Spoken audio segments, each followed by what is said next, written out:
Good evening. My name is Cheryl John Cox. I'm the Beyond Dirty Fossil Fuels program organizer for the Sierra Club. Thank you so much for being with us this evening. We're very happy to be providing this opportunity for you to share your concerns about DeepRock Solutions barge permit. I would like to introduce Robin Blakeman, who is going to tell us more about why we are here today and give us background on this issue. Thank you. Robin? Hello, everyone. I am Robin Blakeman, and I live in Huntington, West Virginia. And I am personally concerned due to the fact that Huntington residents are among the 5 million people who depend on the Ohio River for tap water. This includes me and my entire immediate family. Although we live in Huntington, my partners travel to and through that area frequently, and some family members still live in that area. So I am even more highly concerned due to the proximity of the proposed DeepRock barge facility a bit south of Marietta. It is alarming that the U.S. Army Corps of Engineers is currently considering whether to issue permits for 3 oil and gas waste barge facilities on the river upstream of Huntington, and has only allowed a public meeting for 1 of those facilities. On Friday, August 7th, the U.S. Army Corps held a virtual public meeting regarding the proposed DeepRock barge facility near Marietta. It was very poorly run. Multiple steps were necessary to register for and access this meeting, and changes to the timing of the meeting and the means of accessing the meeting and making comments were made, and made more complicated during the 24 hours prior to the meeting. Following a lengthy explanation session, the U.S. Army Corps staff members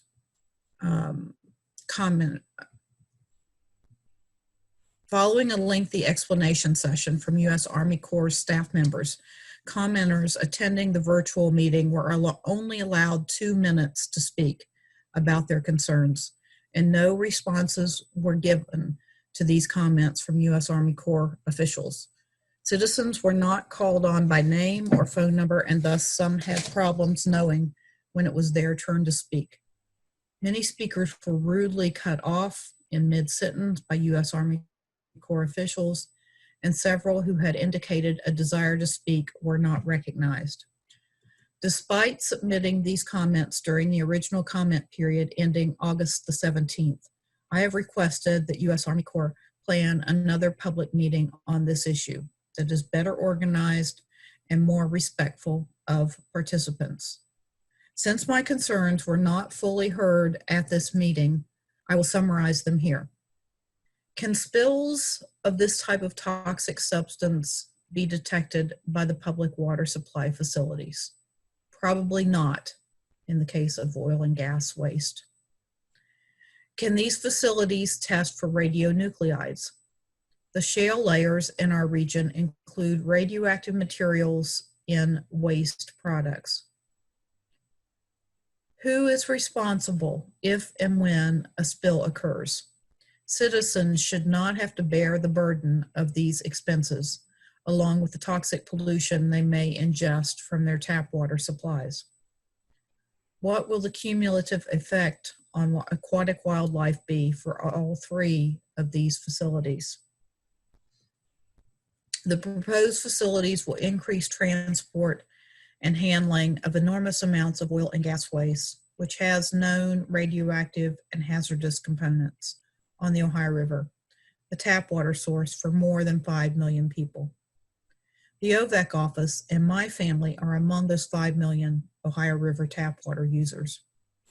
We all live downstream of all 3 of the proposed oil and gas waste barge docks. We hope there will be a cumulative impact study done on the potentially catastrophic effects of all of these facilities, both on aquatic wildlife and on the water quality in the river. The proposed barge dock near Marietta would be a conduit for tons of radioactive oil and gas wastewater to travel on the Ohio River and into a site already riddled with environmental problems, such as PFAS and PFOA or C8 contamination.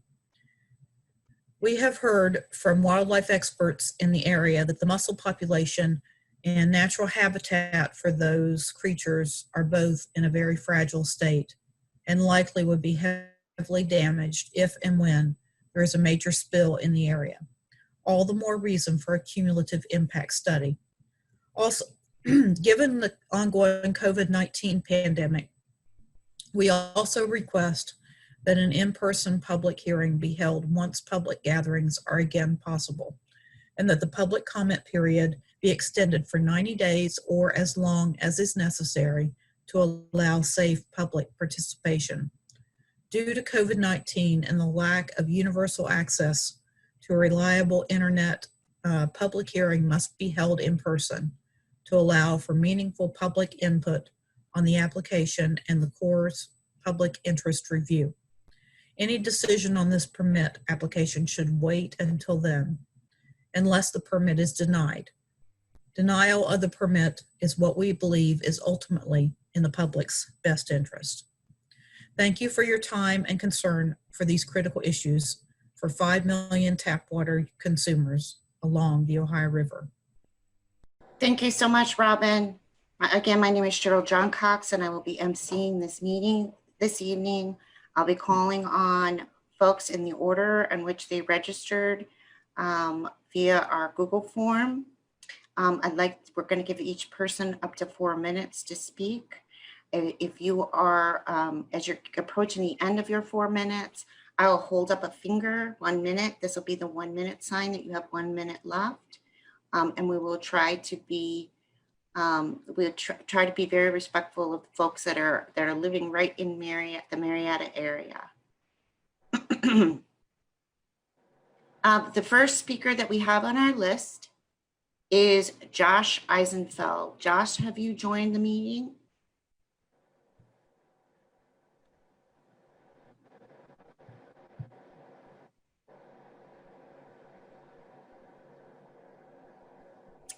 Doesn't appear that Josh is with us. The next speaker that I have on our list is Gail Falcione. I apologize if I am pronouncing these names incorrectly. Gail, have you been able to join our virtual people's hearing?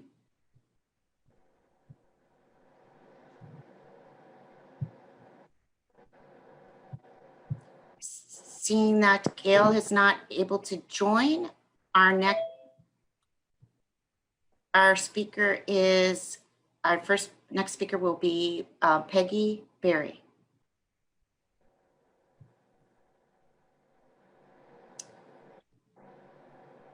And that means I have to take myself off mute. Hi, I'm Peggy Ann Berry. I am a registered nurse with a PhD in nursing science. I have been concerned about fracking and fracking waste before it was popular. And although I don't drink the water of the Ohio River, I have grave concerns for anyone who would have that radioactive waste accidentally put into that system through an accident. And accidents do happen. We are by nature accident prone when it comes to fracking, having spills, having them go into the water, killing fish, whether it's the fracking solution that comes up or the salts from dehydrating that solution. It's radioactive contamination. And we do not need that in our water, in our air, or in our soil. As it is, that's all I came on board to say. So thank you very much for giving me that ability. Thank you, Peggy. Our next speaker is George Bezinger.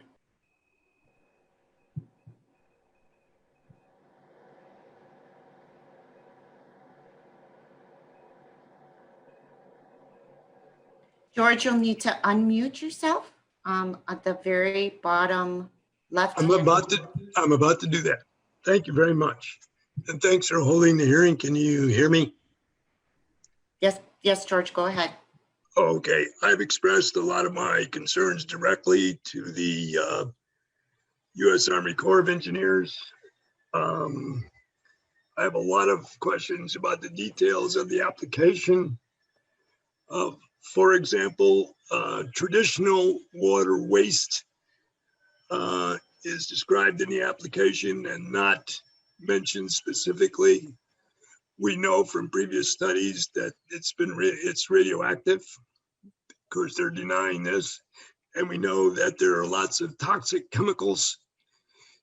And it's only 1% of this, each container of fracking waste, but with 1 million gallons of water per well, fracking well, it's not teaspoons that we're talking about in these toxic chemicals. So we would like the Corps to press DeepRock about what's in traditional fracking waste. And then a specific issue that appears in the application is the transfer from the barge facility via a pipeway across Route 7 to the first injection well. I was told by the Corps that this is an old pipeway that was originally built by Mobil Oil Company many years ago. What is the condition of this pipeway, and is the Corps confident that it can be leak-proof and spill-proof? I also have asked the Corps for all of the comments that were made after the August 7th meeting that were submitted by August 17. And I have asked for the comments that were all submitted, and I've asked for the Corps' responses, and I've asked for DeepRock's responses. In order to do that, I was told I had to fill out a Freedom of Information Act request, which I did immediately this past Monday. And I scanned it and submitted it, asking for all those things. And I was told by the Freedom of Information Act people at the Corps that I would need to pay $48 an hour for all of the hours above 2 hours for all these documents to be produced. And I told them that I did not think this was fair. These should be publicly available. And I asked them if DeepRock had to pay to receive these documents.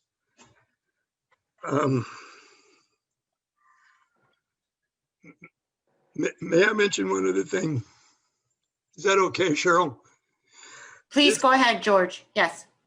I just learned about 3 hours ago something very important. And I'm only authorized to say this, so I need to check my notes. There is concern among oil and gas people who are drilling for oil and gas in Washington County and Athens County that their wells are being ruined by the injection wells in Washington County, particularly. There are 15 injection wells in Washington County, 4 up on Harmon Hill, the west side. So that's all I can say at the moment, but these people are very upset at these oil and gas producers. And finally, I would urge some people, maybe legal people, to follow the money. How much does DeepRock earn per barrel from the producers to dispose of these traditional wastes from fracking wells? How much do they get per barrel, and how many barrels do they get per year? Secondly, how much money does the state receive for each barrel of injected fracking waste? Thanks a lot. I'm sorry to run over. No problem, George. Thank you so much for your comments. Our next speaker is Bev Reed from Bridgeport, Ohio.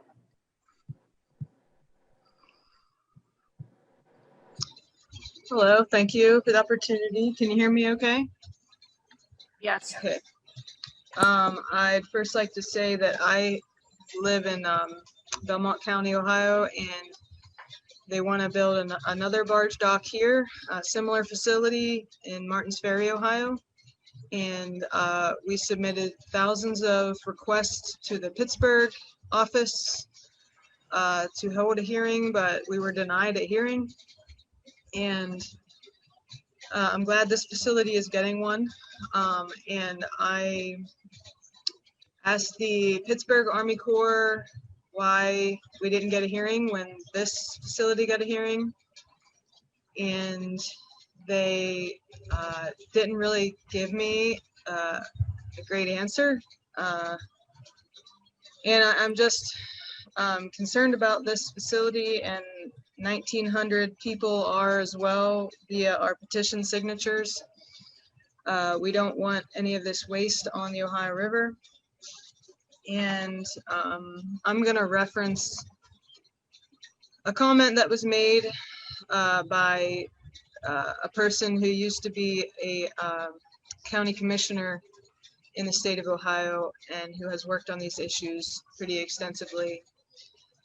And they said they were questioning why, well, let me backtrack a little bit first. One of our attorneys was able to get the regulations for shipping of oil and gas waste on the Ohio River from the U.S. Coast Guard, who is the entity that actually permits the shipping of products on the river itself, which the Army Corps does not permit that. But the U.S. Coast Guard told us that there's no way to track where the waste would come from that would be shipped on the river.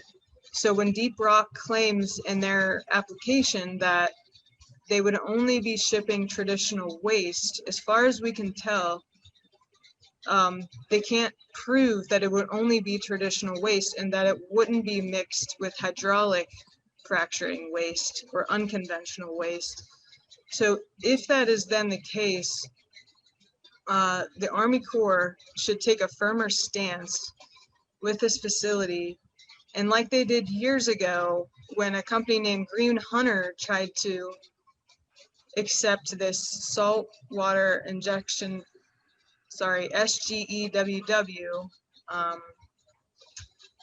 and that basically stands for the horizontal unconventional waste.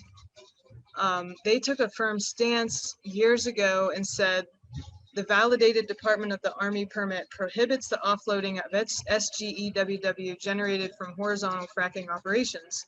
If the permittee proposes to offload this waste in the future, they would be required to obtain prior authorization from the Corps. So why was the Army Corps requiring prior authorization back then? And now that there's 3 facilities that are proposed for the Ohio River, why now are they not taking a firm stance on this? If in fact there could be horizontal waste shipped on the river, and even if it is only traditional waste, that waste is still radioactive. And I mean, all fracking waste can be radioactive. So those are my comments. Thank you very much. Thank you so much, Bev. Our next speaker is Barbara Bransom from Pittsburgh, Pennsylvania. Barbara, are you on? Yes, I have to agree that I've recently heard a professor from Duquesne talk about the wastewater treatment, the way that fracking wastes are treated, and that they are highly radioactive, and that the industry does not acknowledge this and never labels them as radioactive. So I think that really there needs to be much more openness about what exactly is in this wastewater and how it's going to be treated, because if it's truly radioactive, it has to be treated much more carefully than it is now. Thank you. Thank you, Barbara. Our next speaker is Garima Rahaja from Fremont, California, and I apologize for botching your name. That's okay. My name is Garima Rahaja. I'm calling in from California. I'm an air pollution scientist at UC Berkeley, and I'm getting my PhD in air pollution at Columbia University. I have been working with some folks in the area, and I'm deeply concerned about the fracking waste and the hydraulic waste and the water pollution in the area. I think that the people deserve to live in a clean environment where they are given a fair say in what is happening, and that the U.S. Army Corps of Engineers should be listening. I tried to join the hearing that was happening, but the information I was given was wrong. And when I emailed them to ask for correct information, I never got a correct response. So I was never able to join the meeting. So I just want to echo the demands that I think Robin made at the beginning about how I think the denial of the permit is what is in the best interest of the people. And I just want to add my support to that. Thank you. Thank you so much. Our next speaker is Lauren Elizabeth from Little Hocking, Ohio. Lauren, did you join us?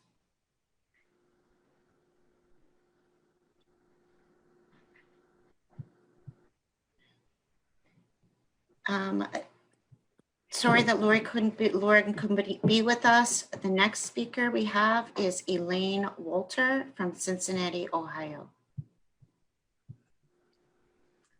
Hi, I'm Elaine Walter. I am a retired public health nurse with the city of Cincinnati. Cincinnati, as well as many other large urban centers, are still recovering from the toxic waste, that is, i.e. lead, that was put into our communities years ago under the auspices of the oil and gas companies. This was called ethylene. And before we had unleaded gas, we had leaded gas. And they knew perfectly well what was going into our communities. And the neurotoxicity of lead as a chemical, we are still reeling with it today. So that's the historic background.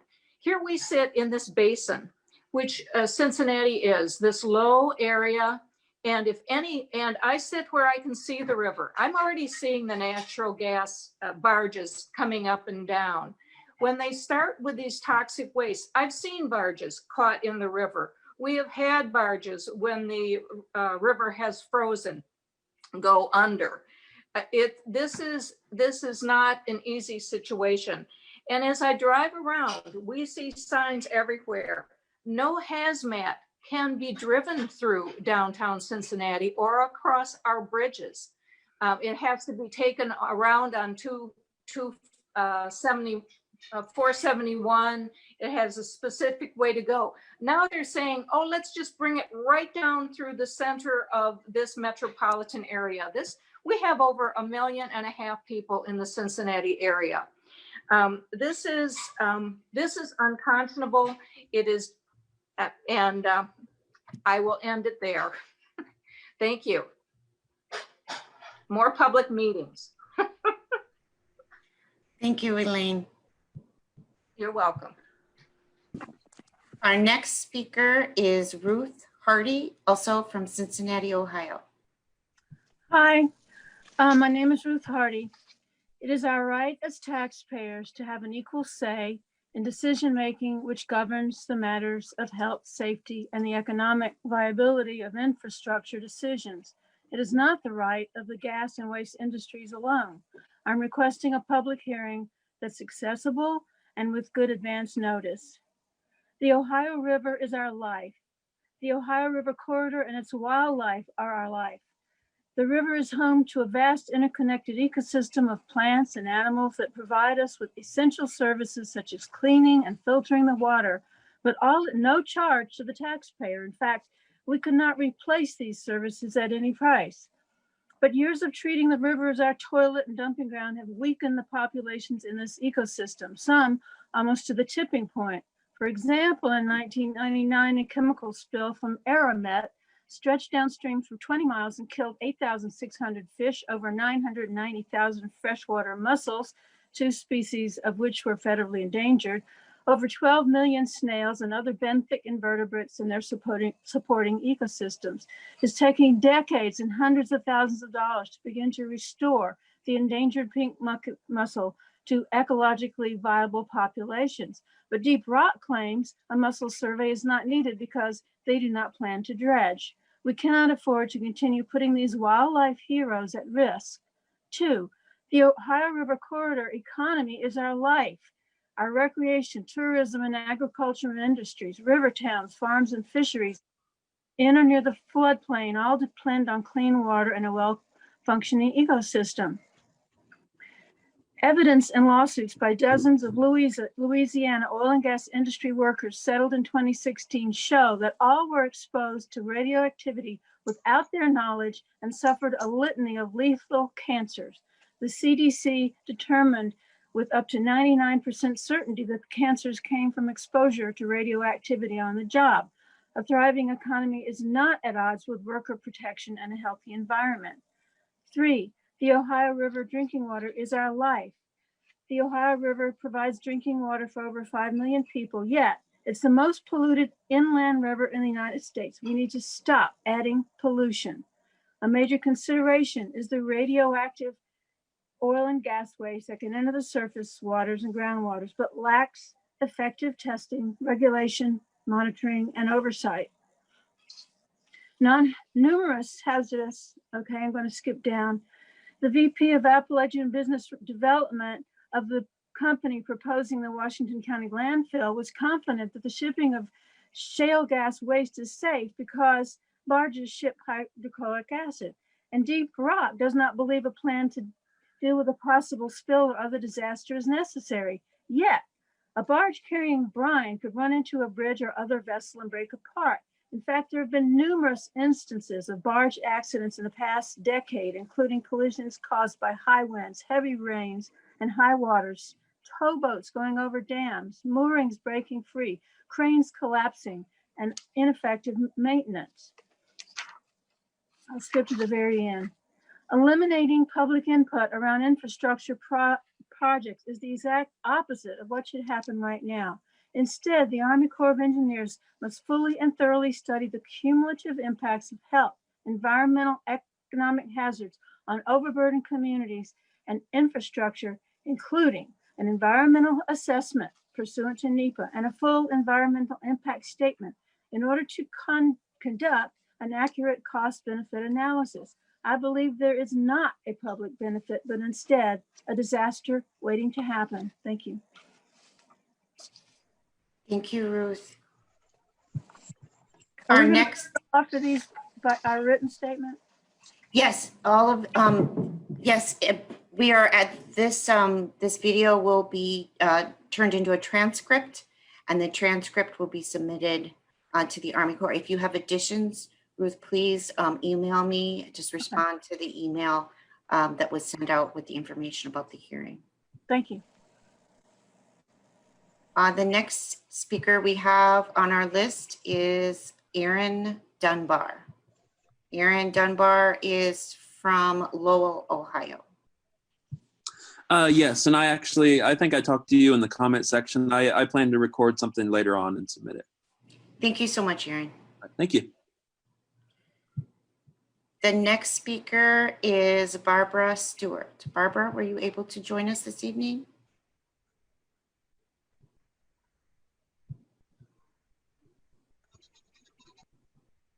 Barbara was not able to join us. Hopefully she will submit a video. The next speaker we have is Susan Walker from Belpre, Ohio. Susan, were you able to join us this evening?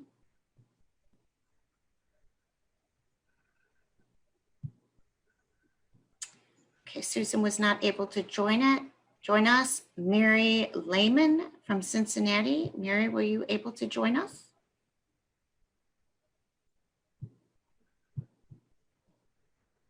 No, Mary, the next speaker we have is Vic Ellum from Marietta, Ohio. Okay, thanks for having me on this. Ruth did a really good job of kind of stealing my thunder about the Aramet spill. I am a public land manager, and I deal with and protect freshwater mussels. I think the idea that is proposed that no biological survey needs to be done because there's no dredging activity going on is somewhat of a bogus determination. I really feel that there needs to be some baseline inventory done of mussel species in and around the barge offloading site to determine if there is an impact to the mussel populations as a result of that activity. And if there happens to be a spill event, to also determine the damage done by that. So I'll put that out there. And I also think that the Ohio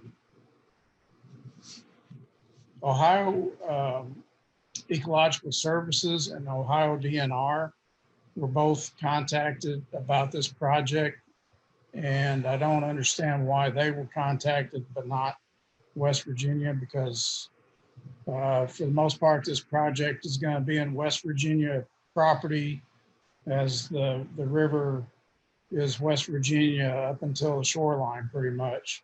So I feel like West Virginia folks should have been at the table on this project to comment. And I think that's all I have. And I am from Marietta. Thank you, Vic.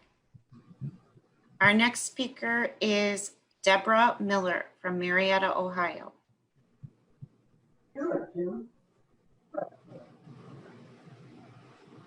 Hi, this is Deborah Miller's husband.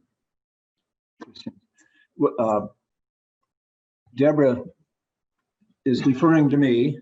Yeah, we're sharing the Zoom on this shared laptop, and we both registered, but since we're watching it together, she's deferring to me the question. My name is Jim Greckney. I'm a resident of Marietta, Ohio, and my question and concern is about the sheer quantities that they're going to be bringing in if this offloading facility is approved. The implication from DeepRock has been that currently a lot of wastewater from wells is coming in on trucks going over the roads. And one of their justifications for bringing it down in barges is so that it will take trucks off the road. And it's, according to them, a safer, better way to transport it. Well, if this is the case, I would like to know if those trucks really will no longer be coming in, or is this simply another conduit for bringing in waste from a lot more areas in Pennsylvania, West Virginia, and other parts of Ohio.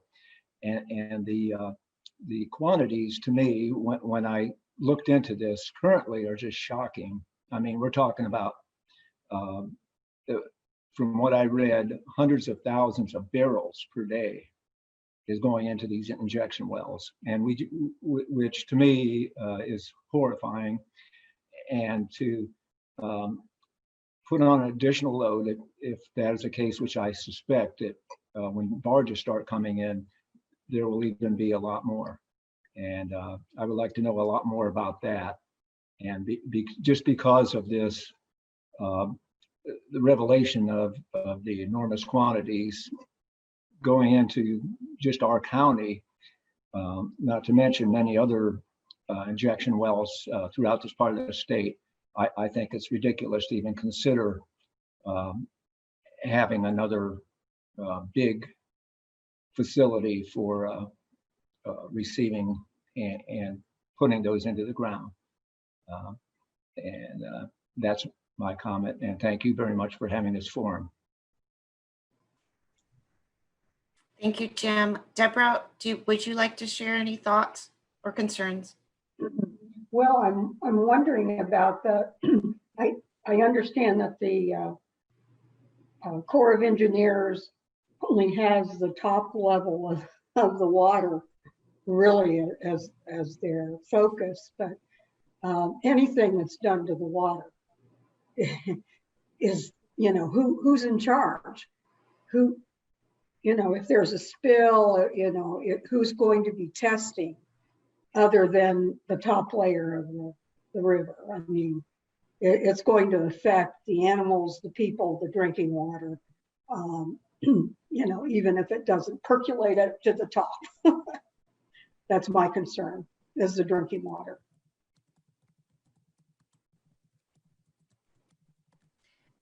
Thank you so much, Deborah. Our next speaker is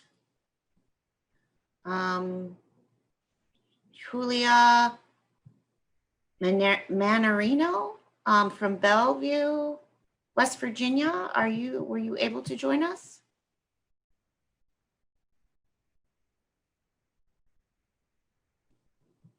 Okay. Catherine Westman. Catherine, were you able to join us this evening?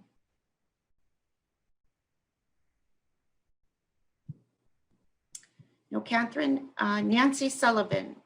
Nancy, were you able to join us this evening? No, Nancy. We'll send a follow-up email to remind folks that they have an opportunity to record and upload a statement that will be attached to this. Do we have Sandra Moran with us this evening? Sandra. Danielle Walker. Danielle, are you able to join us?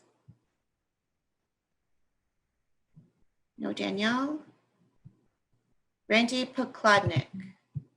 Randy Poklodnik from Orrichville, Ohio. Can you hear me?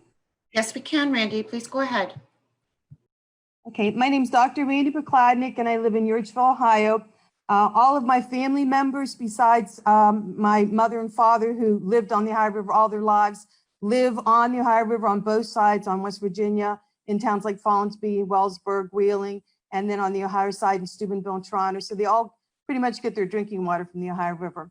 I have a PhD in environmental studies and a bachelor's degree in chemistry, and I was a research chemist for National Steel Research Center for several years before I got into education. My testimony is the following, and it might get a little lengthy, and I'll try to talk fast. The 981-mile Ohio River is notoriously one of the most polluted rivers in the nation, according to the US EPA. The river supplies drinking water to over 5 million people. According to the Ohio River Sanitation Commission, or SANCO, an interstate agency that sets water quality standards for the river, 23 million pounds of toxic discharges are dumped into the river from industries and manufacturing processes all along its shoreline. DeepRock Disposal Solutions, about 61 miles downstream of Martins Ferry near Marietta, plans to take barge waste and inject it into wells. This means oil and gas waste will be barged on the Ohio River. This project must comply with the U.S. Coast Guard rules, and as of 2016, the Coast Guard only considers individual requests for barging operations on a case-by-case basis and does not provide for any public notification, public comments, or access to records. According to a recent article in Callanish Energy, quote, "It is unclear if anyone has moved shale drilling brine waste by barge on the Ohio River," end quote. Citizens have every right to be concerned about yet another threat to their drinking water. A quick glance at the environmental working group's data collected from public drinking water suppliers along the Ohio River reveals that all public drinking water sources along the river have pollutants that in many cases exceed the EWG health standards and in some cases exceed federal standards. The Environmental Working Group sets 0.05 picocuries per liter for radium-226 and radium-228 combined isotopes, whereas the federal standard is 5 picocuries per liter. The oil and gas industry said in a May 2020 article in the Marietta Times, quote, "The brine which will be offloaded is not radioactive according to the US EPA," end quote. This statement is incorrect, and the US EPA's own fact sheet acknowledges the presence of radionuclides in oil and gas waste. Gamma ray logs indicate high radioactivity in Marcellus Shale, according to a 2010 report published by the Radioactive Waste Management Associates. In fact, it is so high that natural gas deposits in Marcellus Shale are identified by using gamma ray detectors. The salty water in the rock formations can contain, quote, "extremely high levels of water-soluble radionuclides," end quote.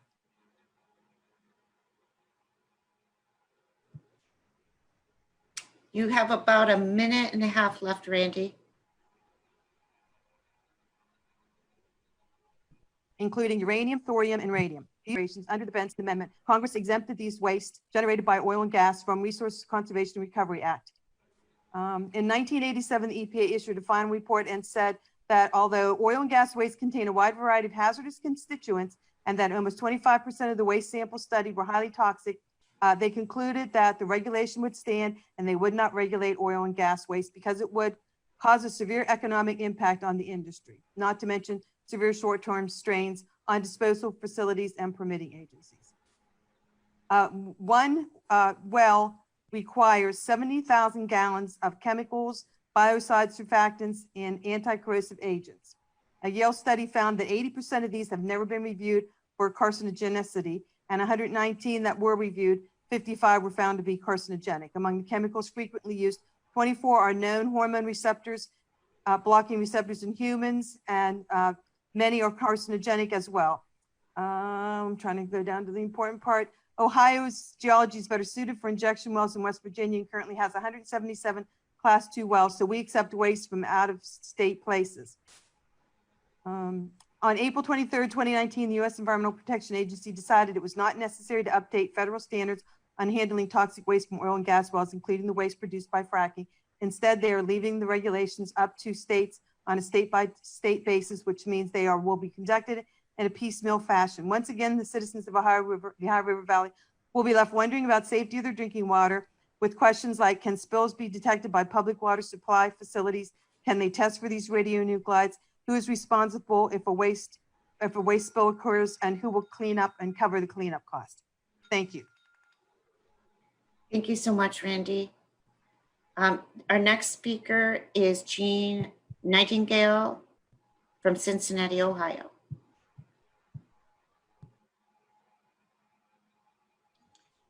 Good evening, Jean Nightingale, and I live here in East Price Hill in Cincinnati.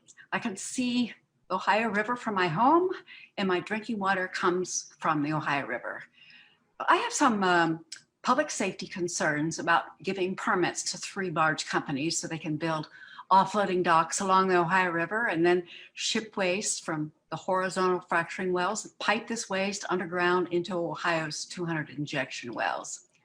I understand that this waste material can be highly toxic and therefore hazardous to human health, to wildlife, to ecological life. And since it comes from deep inside the shale fields, it is potentially radioactive. I have a few questions that really need answers before I think this is safe to issue such a permit. One, if, for example, during a flood or storm event, should an accidental spill or leak occur, are there provisions in place for immediate public notification? What are the current standards for toxicity and radioactivity, and can these impacts be detected and measured by our public water supply facilities?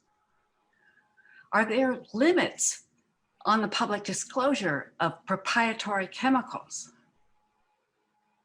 Are there plans in place for regulation and oversight? If radionuclides do enter the river by way of a spill, can they even be removed? And finally, who is responsible should a spill occur, and who will cover the cleanup costs? We need our industries to be completely accountable to the public for their safety. Thank you. Thank you, Jean. Our next speaker is Pat McGee from Athens, Ohio. Can you hear me? Yes, sir, we can. Okay, very good. I'd like to thank you for the opportunity to make a comment on this. I came to this with an open mind. I'm a former city council member in Athens, Ohio. I'm currently doing some work which involves investment in businesses in Southeast Ohio and tourism in Southeast Ohio. I'm incredibly concerned about the ecosystems of Southeast Ohio and the reputation of our area as a dumping grounds.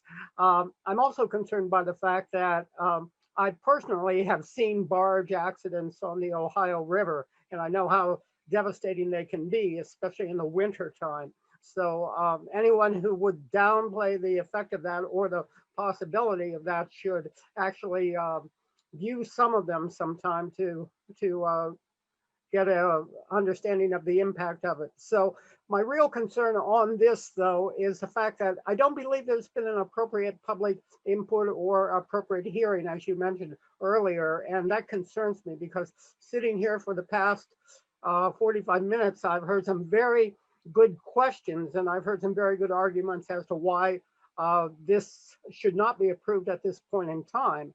I think more than anything else, that what stands out to me is the fact that the hearing process has been faulty, and what we need is actual public input on this, because the impact of this entire proposal is going to be more than just a small impact. It's going to impact the entire region and several states financially and environmentally. So to allow a few companies and a few individuals to benefit at the possible great detriment of our region is insane. So I would ask that anyone who's in charge of it provide us with an opportunity for public hearings so we can get some answers to these very important questions. Thank you. Thank you, Pat. Our next speaker is Tammy Murphy. Was Tammy Murphy able to join us this evening?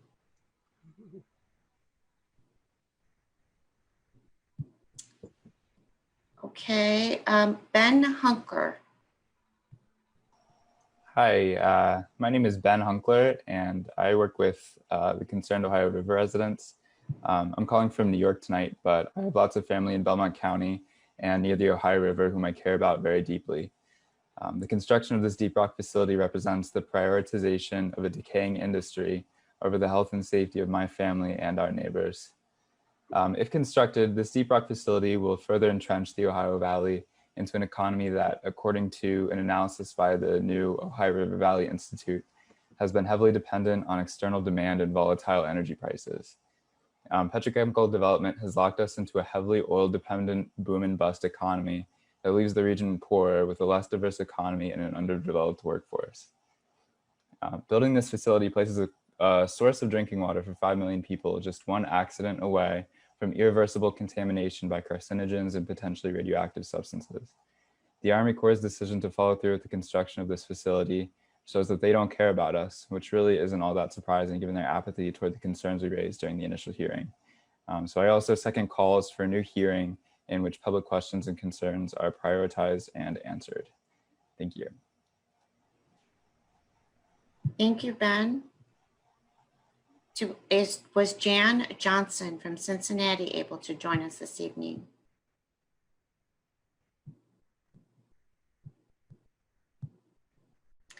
After Jan, I have Susan Holka from Upper Arlington.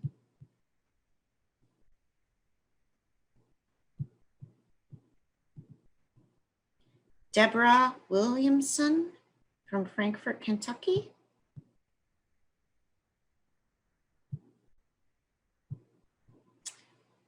Eric Engel from Parkersburg, West Virginia. Hi, Cheryl, and I appreciate the opportunity to be here this evening. I'm Eric Engel.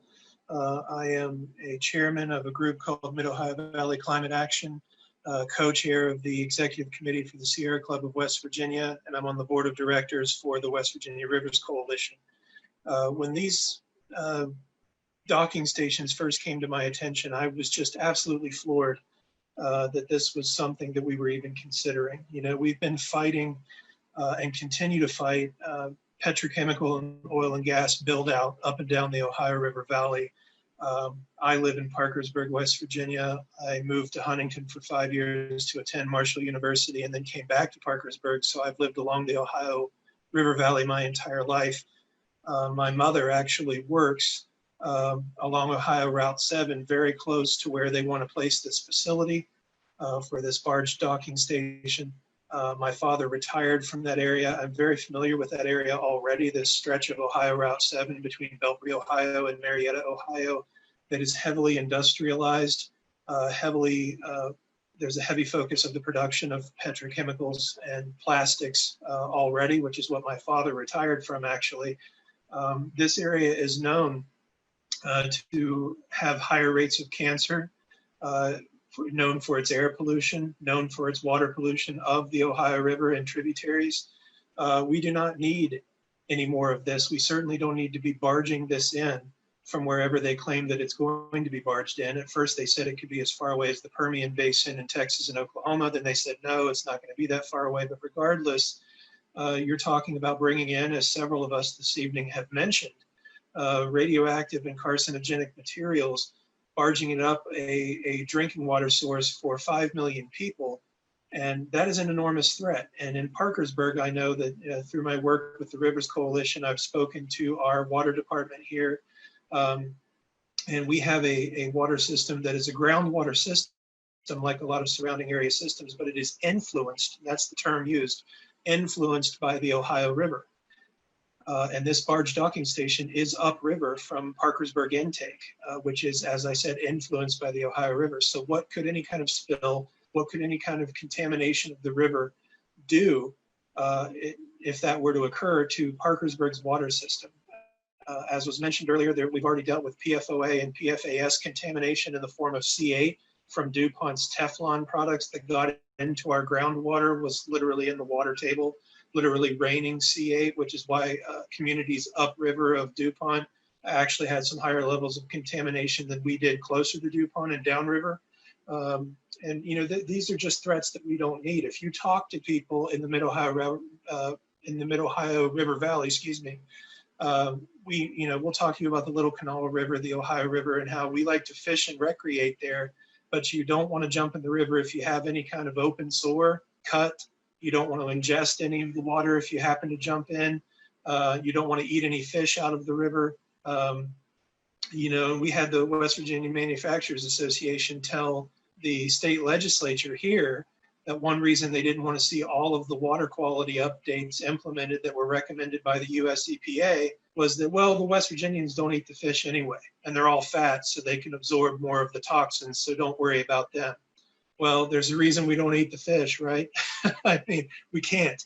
There are advisories against it on almost every waterway in the state of West Virginia. So we're tired of seeing this kind of thing.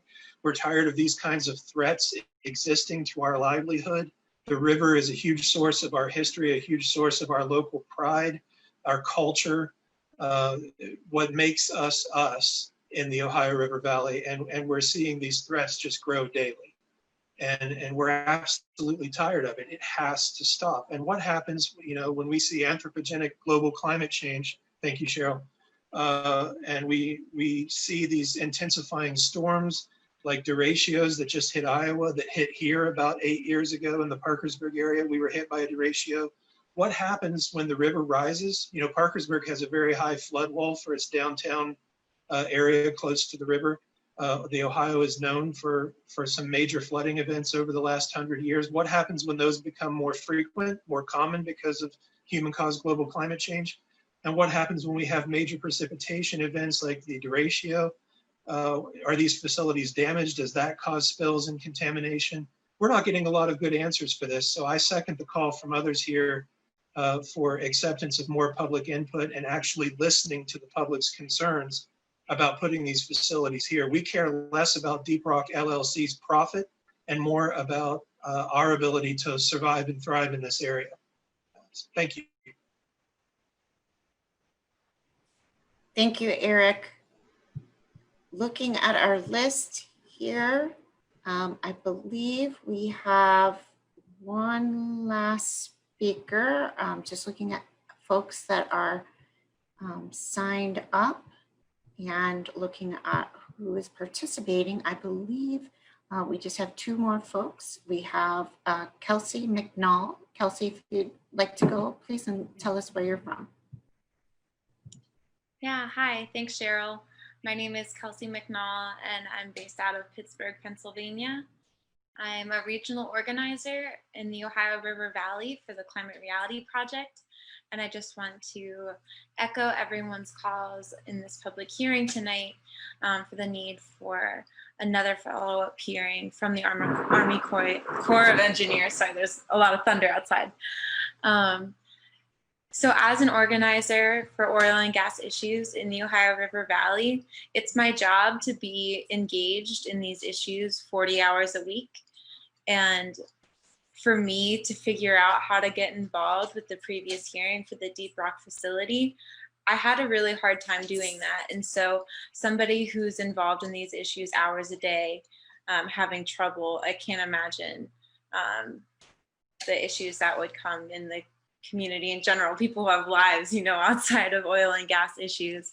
And so aside from that, I want to just raise some concerns about the way that the hearing was held. So it's been brought up that the hearing, it was held on a Friday evening. It was originally going to be held at 5 p.m. or at 6 p.m. and they switched the time at the last minute, which made a lot of people not able to join the platform. It wasn't user-friendly.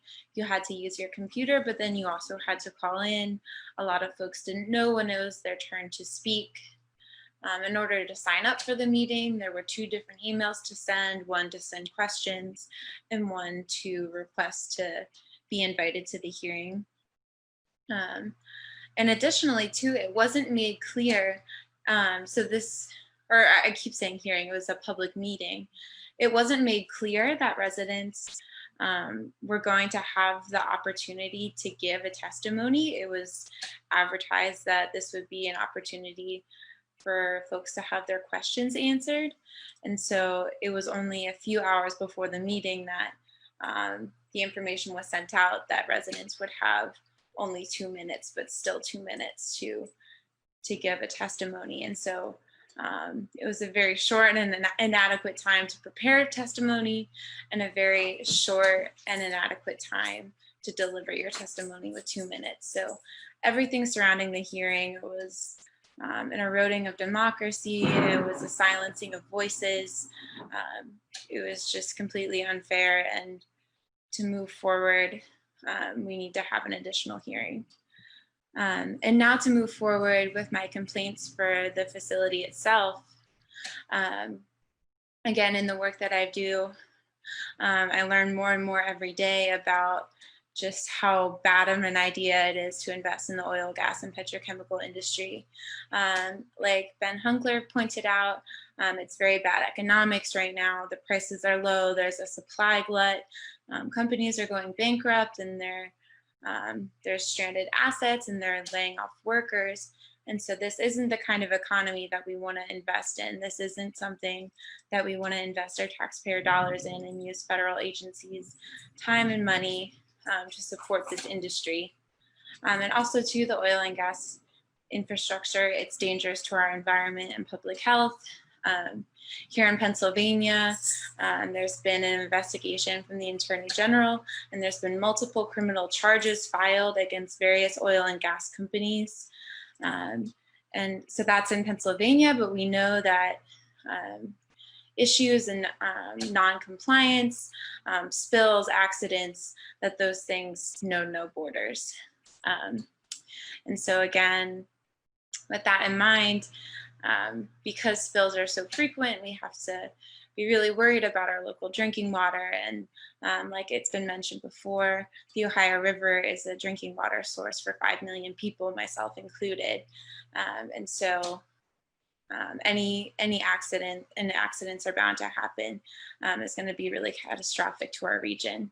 And lastly, as a young person and an organizer for a climate-based organization, it really worries me to see again, our government and our tax dollars supporting an industry that is only speeding up the global climate crisis. And so I see when folks are investing in this industry, they don't have my future in mind. They don't have future generations in mind. And so the climate crisis is coming and it's only going to get worse. And the climate crisis, like Eric mentioned, is only going to exacerbate these weather events that could cause further spills at this barge docking facility. And so all in all, it's a bad idea. And those are my comments. Thank you, Kelsey. I see we have Joe Baker on. Joe, you didn't have a chance to register on my list, but I'd like to give you an opportunity if you would like to make some comments. Thank you, Cheryl. It's good to be with you. I certainly appreciate your hosting this group. My only comment at this point is a political comment, which is register to vote.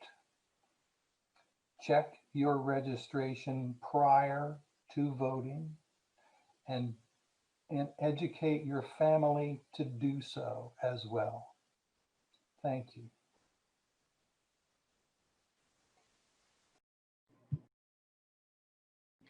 Thank you, Mr. Baker. With that, really great advice. We've come to the end of our list of folks that would like to make a comment this evening. I am just going to open it back up to George Benzinger to see if you have any final parting comments for us as a wonderful person. Oh, Josh Eisenfeld. Hold on just a second there, George. It looks like we have Josh Eisenfeld on. Josh, you caught us just in time. If you'd like to have an opportunity to say a few words, George, Josh, we are just about to wrap up. So Josh Eisenfeld, if you'd like to make a few comments, you have 4 minutes starting now.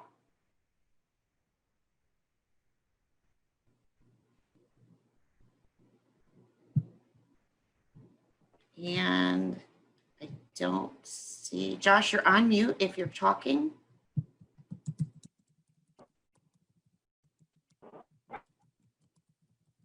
Oh, I bet he is not having very good reception. I'm sorry. I'm sorry, Josh, we can't hear you. So I'm gonna just open it back up to George. George. I actually don't. Okay, Josh, thank you. I'm going to open it back up to George and just give an opportunity for him to close it out. George, you've been so wonderful. You and the Green Faith group in Marietta has done such a wonderful job. Again, thank you for being on the ground and getting the word out about this very important issue. Do you have any words for us as we close out the meeting? Not much except to say we're very grateful for all the support of all the organizations throughout the state and even throughout the country for what they're bringing to this issue. And we really hope that the Corps is able to listen to us. We should remember these are military people. And as I mentioned in our Green Sanctuary group at the Unitarian Church, there are people that are conditioned to follow rules. So I think we need to appeal to them in some way that reflects their values and their disposition. So we might say to them, your rules for reviewing this application were not clearly expressed. And we feel that because of the technical issues in the August 7th virtual public meeting, that you should have another virtual public meeting and to more fully carry out your mission. So I think we need to try to understand their point of view, but certainly we have a lot of strong and compelling arguments for denying this application and having another virtual meeting. And I think others just learned about what's called a public hearing, and the Corps never really expressed this whole process to us. So it was news to us to hear that there's a public hearing that's going to take place. I asked the Corps when they're going to make a disposition on this application, and I did not get an answer. But I think the longer it takes, the better our case is. Thank you, George. Much appreciated. On a final note, I just want to mention that, you know, this industry is having a horrible impact right now on our friends and relatives in Lake Charles, Louisiana, that live with petrochemicals and oil and gas processing so much more intensely than we do here. And that there is an order for folks in Lake Charles to shelter in place because of one of these chemical facilities, petrochemical facilities, is on fire.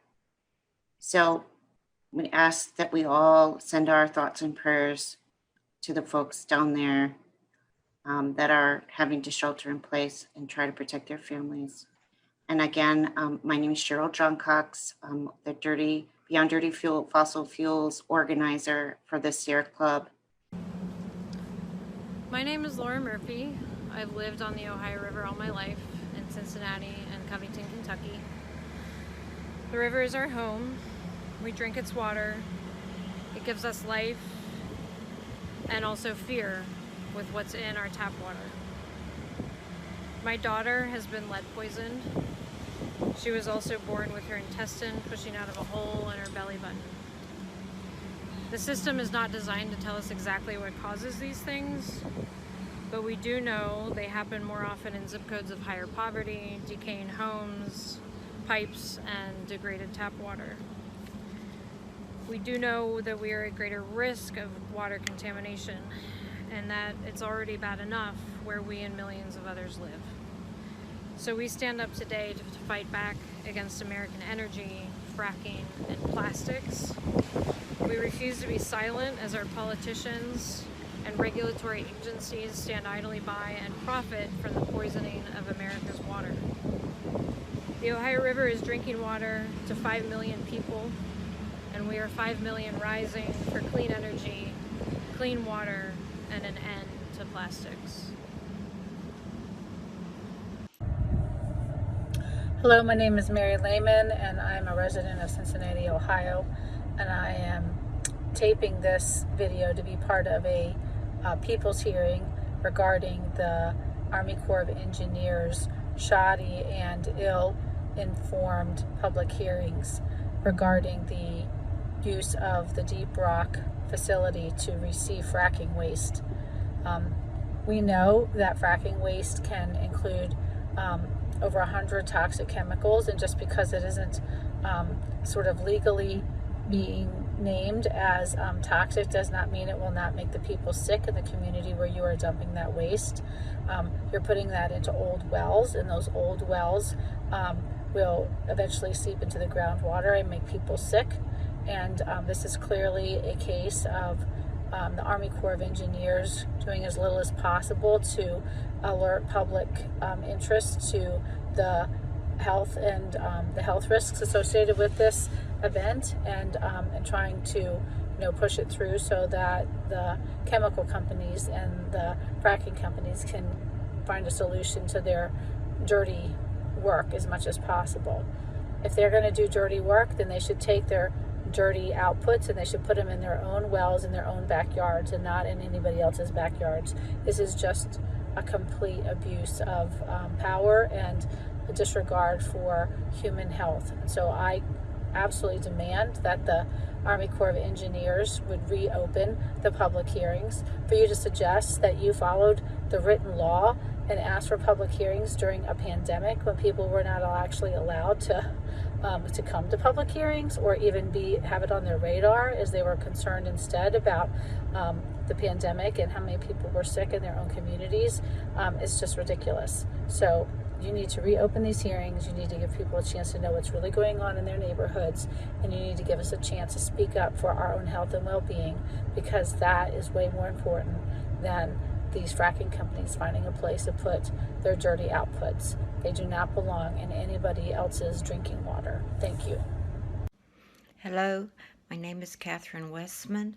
I'm a resident of Gibsonia, Pennsylvania.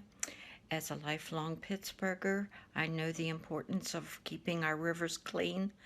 I object to any proposal to haul waste materials along the river, and specifically the Ohio in this instance. As a registered nurse and a person of faith concerned about the environment, I feel that this is too risky for our environment and our health and our water supply. I object to this proposal.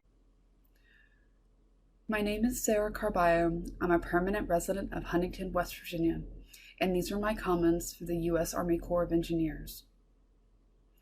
The justifiable concerns of Ohio Valley residents deserve to be prioritized at all levels of the decision-making process.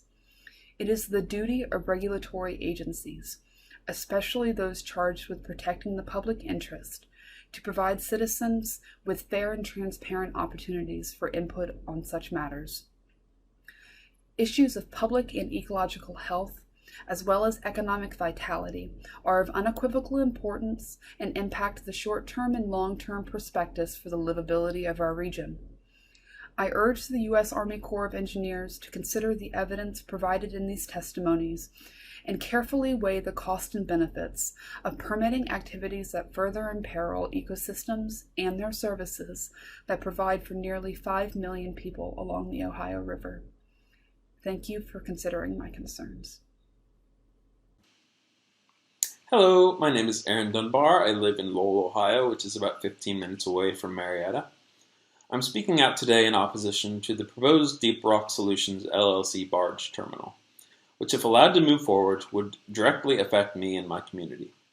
Thank you for the opportunity to present my views this evening, and I will now begin my testimony. These things don't happen. Natural gas pipelines don't explode, except when they do. Just this past week, for instance, when up to 4 members of the U.S. Coast Guard were left presumed dead as the result of a natural gas pipeline explosion in Corpus Christi, Texas. Or just days before that, when a natural gas line exploded in Baltimore, Maryland, killing 1 woman, leaving 7 individuals in serious condition, and so thoroughly demolishing 3 homes in the vicinity that it appeared as though a bomb had been dropped on the area. These things don't happen. Shipping vessels don't wreck in the middle of the Indian Ocean. They don't leak 1,000 tons of fuel oil onto the pristine coasts of islands like Mauritius, threatening biodiverse ecosystems as well as the lives and livelihoods of countless individuals, except when they do. Giant petrochemical companies don't come into communities like ours, poison our water supply with deadly cancer-causing chemicals, then try to deny any wrongdoing and let community members fend for themselves. Except we know from firsthand experience that this is what they do. I mean, think about it. How many places do you know of where the drinking water is so bad that Hollywood decides they want to make a big budget movie about it, starring the Hulk from the Marvel Cinematic Universe? I have to think that's a pretty distinct, if dubious, honor for those of us living in the Mid-Ohio Valley. There's a story I like to share whenever I get the opportunity, just because it's made such a big impression on me as a cinemaphile, an environmental activist, and as someone who's lived in this area throughout most of my life. I actually ended up seeing the aforementioned film about us, Dark Waters, twice in the same Parkersburg movie theater, going to see it with a friend the second time. As we were waiting for the film to begin, an elderly woman in the row ahead of us turned around and began making conversation. It turned out that this woman was one of the many victims who had been poisoned by DuPont, the petrochemical giant that was the focus of the film. Both she, her husband, and 2 of their neighbors now each only had a single kidney due to the cancer-causing chemicals that had unknowingly been pumped into their water for years.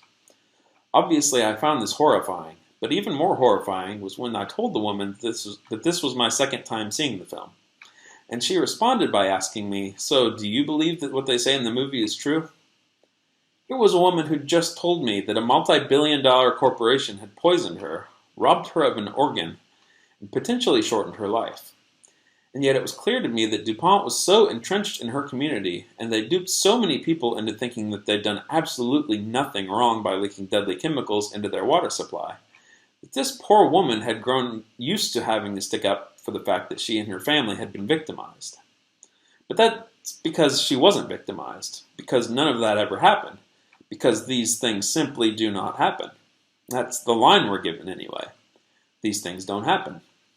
These giant corporations care about our communities, and that's especially true for those in any way connected to the fossil fuel industry. They care about us most of all. There are safeguards in place, all these companies love to assure us, to make certain that these kinds of events never ever happen, except for when they do. And when they do, the results can often be nothing short of catastrophic. One might think that a community like ours would be disinclined to invite additional opportunities for our water to be poisoned following the deadly events of the C8 crisis. And maybe we are, who knows? As far as I can tell, opportunities for citizens to speak their minds on the proposed DeepRock facility have been little more than a joke, as previous testimonies have already pointed out. This facility, if allowed to move forward, would serve virtually no benefit to our community. It would threaten both endangered species such as the endangered fanshell mussel, as well as the Ohio River Island National Wildlife Refuge. It will also be located in an area where it's subject to increased risks of flooding, risks which, as some have already pointed out, are only further compounded by the industry responsible for this waste in the first place, given the link between natural gas extraction and the exacerbation of the existential threat known as climate change. And then there's the issue of radioactive waste to be considered. The oil and gas industry tries very, very hard to convince us that there's nothing to be concerned about in this regard. And as far as they're concerned, there probably isn't, because as one source I came across so succinctly put it, fracking profits go to private industry, but the public, families, and communities bear the costs of the many health complications from the drilling. Earlier this year, Rolling Stone actually published a report on the dangers of radioactive material in fracking waste fluid, and our local paper, the Marietta Times, wrote an article covering the issue.